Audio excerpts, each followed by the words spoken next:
Celebs who destroyed their careers on live TV. 9. Charles Rocket. In the early 1980s, Charles Rocket was a rising star on Saturday Night Live. As a prominent participant in the 1980-81 season, he gained notoriety for his impressions, his recurrent role as Phil Lively, and a program called The Rocket Report. Regretfully, Rocket violated stringent broadcast guidelines by dropping an F-bomb on the February 21, 1981 program. This led to Rocket's firing, along with the season's unfavorable reputation and critical reaction. Even though he had some success in the 1990s portraying comedic foils in a number of films, he was never able to shake off his reputation as that guy. Hollywood is really serious about nudity and cursing. 8. Paula Deen. When former employee Lisa Jackson sued beloved Southern chef Paula Deen in 2013 alleging racial and sexual discrimination, Deen found herself in legal hot water. Jackson said that Deen frequently disparaged African Americans and even planned to provide her brother a plantation-style wedding complete with black servants. Deen further damaged her reputation when she acknowledged in the deposition that she had used the N-word in the past. Then, in an attempt to make things right, she went on Today, but by acting like the victim, she really made matters worse. When it was all over, Deen had lost a number of successful collaborations and Paula's best dishes had been cancelled due to the main businesses cutting their links. 7. Brian Williams. Before being elevated to chief anchor in 2004, Brian Williams covered weekend news on NBC Nightly News from 1993 to 1999. He remained in this role until 2015, when he came under scrutiny for fabricating an incident that happened to him during the Iraq War. Williams claims that an RPG downed the helicopter he was riding in. Many troops came forward to say that Williams was 30 minutes behind and never part of this group. Williams' fake narrative offended them, and he received a 6-month suspension. His career credibility was severely damaged after this, and he was downgraded to lead anchor at MSNBC. 6. Howard Dean. It's incredible how far politics has come since 2004, when all it took to permanently ruin a career was a loud cry.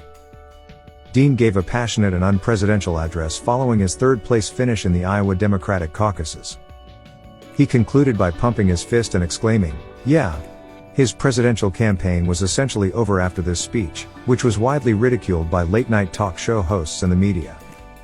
It quickly gained notoriety as the Dean Scream, and some people think that the media's unrelenting attention on the politician was a result of this prejudice. Although Dean went on to become the chair of the Democratic National Committee, that tragic day permanently dashed his hopes of becoming president.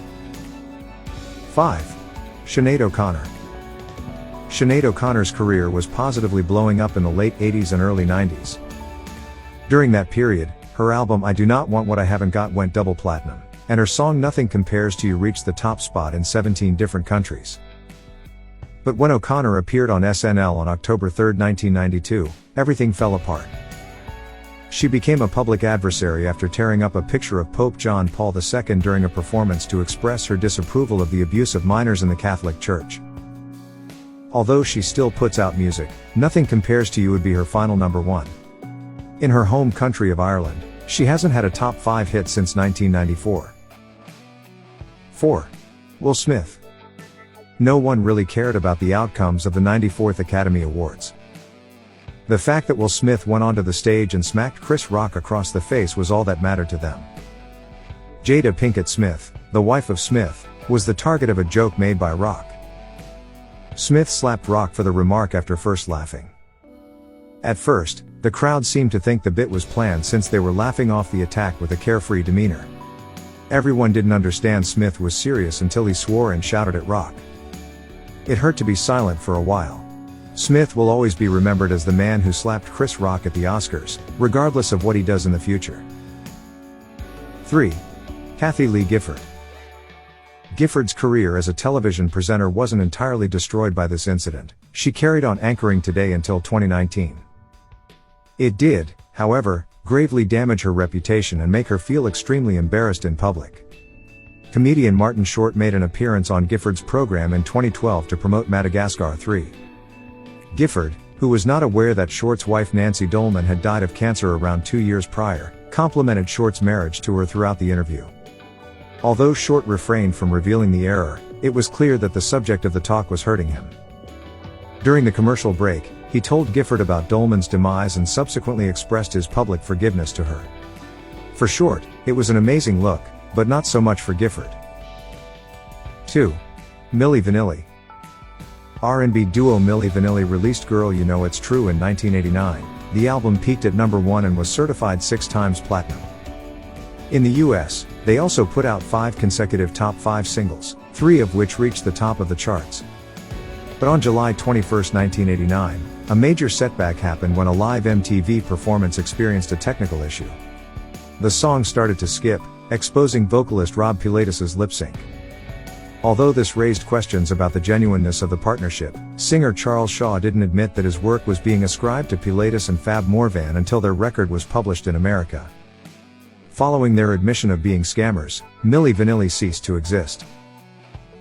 1. Ashlee Simpson. This was maybe the worst mistake ever made in the history of live television, and Simpson was largely to blame. She unintentionally exposed that she was lip-syncing when the vocals from Pieces of Me started to play in place of the autobiography vocals during her 2004 performance on SNL. She danced clumsily off stage, not knowing what to do, and then accused the band of playing the incorrect song. She was thus not only lip-syncing on SNL, which is unacceptable in and of itself, but she also disparaged her band. However, this was a complete failure, and Simpson's career was destroyed. And for that reason, my dear viewers, you never lip sync.